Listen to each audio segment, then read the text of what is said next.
semua, selamat datang di podcast Cipaka Cepiki. Oke, di sini sekarang kita udah kedatangan dua narasumber nih. Boleh perkenalan dulu, Kak? Boleh. Hai, aku Lian, mahasiswi di KPUPN Jawa Timur. Salam kenal. Hai, aku Yunita, mahasiswi dari UPN Jawa Timur. Oke, yang dari kita dengar tadi, kakak ini jurusannya DKV nih. Kira-kira kenapa kakak-kakak pada masuk DKV? Kalau aku emang mau terjun di dunia perfilman ya. Aku kalau bisa mau masuk studio Marvel. Dan aku juga pengen jadi ilustrator komik atau cover album idol. Oh, kayak di entertainment gitu berarti ya? Iya, benar. Kalau aku ingin terjun di dunia editoran, terus sama fotografer. Berarti kakak nanti mau punya studio sendiri ya? Iya, pengennya sih gitu sih.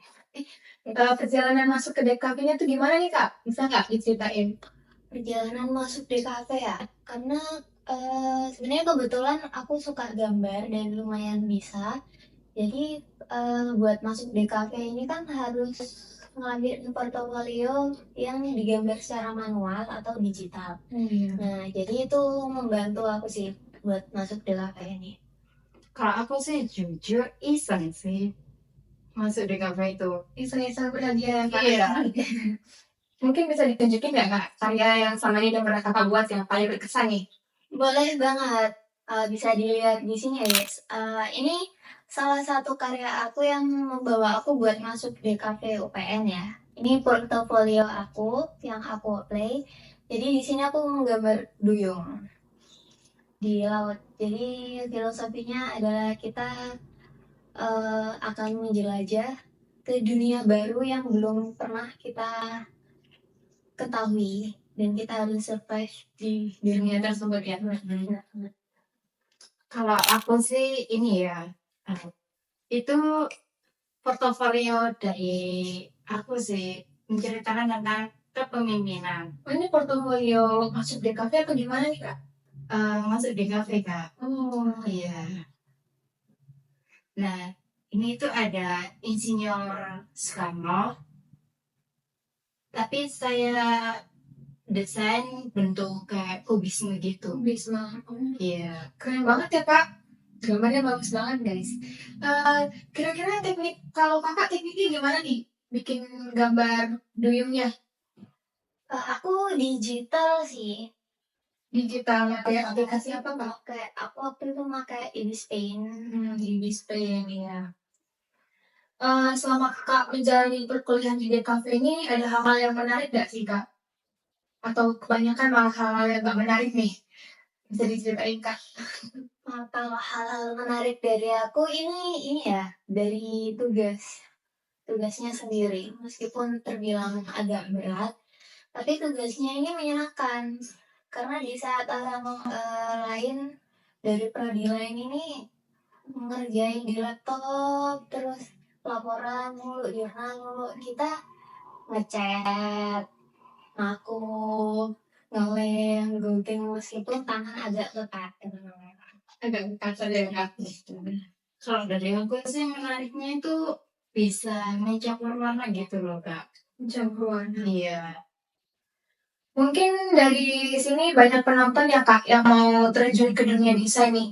Kira-kira kakak bisa ngasih tipsnya nggak?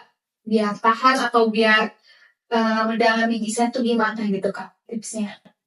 Mendalami desain itu dengan belajar tren desain terbaru ya. Terus kita jangan males, jangan deadliner. Terus ya kita harus lebih sering ngulik desain sih. Kita harus paham klien ini maunya apa. Oh iya. Sama kita itu harus belajar komposisi Warna gitu, Kak. terus perspektif juga sih. Iya, benar. Kakak udah belajar perspektif gitu ya? Iya. Perspektif gimana tuh, Kak? Kayak 2D hilang, Gitu, lebih jelek juga. Berat ya, Kak? Berat. Nggak apa-apa, itu menyenangkan kok. Kalau dari segi anak DKV sendiri tuh ada nggak tren desain yang lagi booming dan menarik perhatian kalian buat dipelajari gitu? Kalau dari aku tren desain yang paling menarik ini desain minimalis ya. Bisa kita lihat rumah-rumah zaman sekarang ini makin kesini makin minimalis. Terus dari desain logo, tahu Twitter, Iya, Instagram, Twitter yang sekarang ya? ya itu. Juga di majalah dan poster sekarang ini kebanyakan cuman pakai 2 ton warna.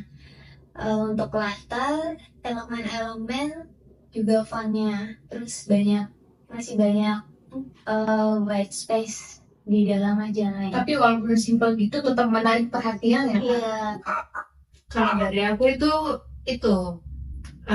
model retro. Retro vintage gitu ya? Iya, itu kan kebanyakan kafe-kafe kan pakai itu juga sih kan. Tuh. Terus poster, udah sih itu. Mungkin bisa dijelasin ya Kak ke penonton gimana langkah-langkah dalam membuat suatu desain ini Kak? kalau aku kan kebetulan open komis ya. Kalau misal minta logo,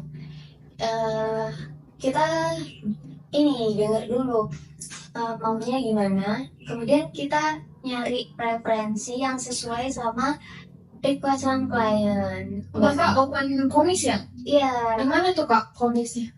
ini sih di Twitter, di yang baru-baru ini DeviantArt juga.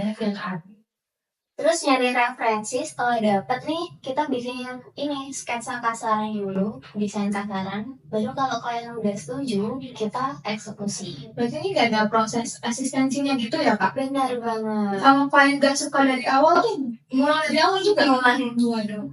Tapi biasanya aku ngasih ini terus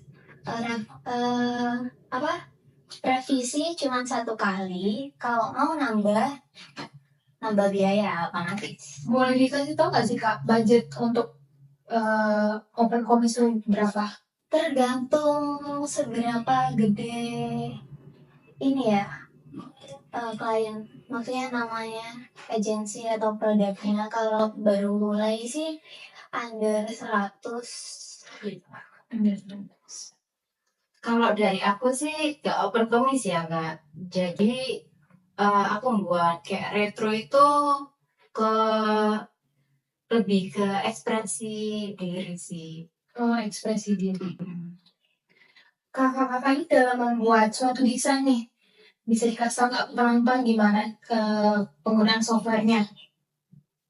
Kalau software sendiri bisa ini dari Adobe itu banyak banget, bisa pakai Illustrator, Adobe InDesign, Photoshop. Terus ini kalau video juga bisa pakai Pro Premiere. Tapi nih kalau misalnya memakai kayak gitu Kak harus belajar banget gitu ya Kak? Karena mungkin kesusahannya ada nggak Kak? Kesusahannya lebih ke males sih, karena ya. udah banyak kok tutorial di YouTube cara penggunaan Adobe. Kalau ada yang lebih simpel, ada aplikasi yang lebih simpel gitu nggak Kak? Canva. Canva ya, mana Canva banget nih. Tapi aku itu lebih suka ke Photoshop sama Adobe Illustrator sih. Lebih enak gitu loh. Enak ya. Untuk edit foto juga Iya, Photoshop ya Kak? Photoshop. Lebih enak sih. Gak terasa kita udah ngobrol banyak hal ya seputar DKV. Mulai dari perjalanan kakak-kakak masuk DKV, gimana harus survive di DKV, dan karya-karyanya ini pastinya top banget guys. Mungkin dari obrolan ini kita jadi termotivasi dan tertarik buat menyelam di jurusan DKV ya, apalagi mahasiswa-mahasiswa baru ini. Bisa juga tanya-tanya lewat DM ke kakak-kakak ini semua ya guys. Oke, gitu aja Cepaka Cepki kita hari ini. Terima kasih yang udah nonton dari awal sampai akhir. See you guys!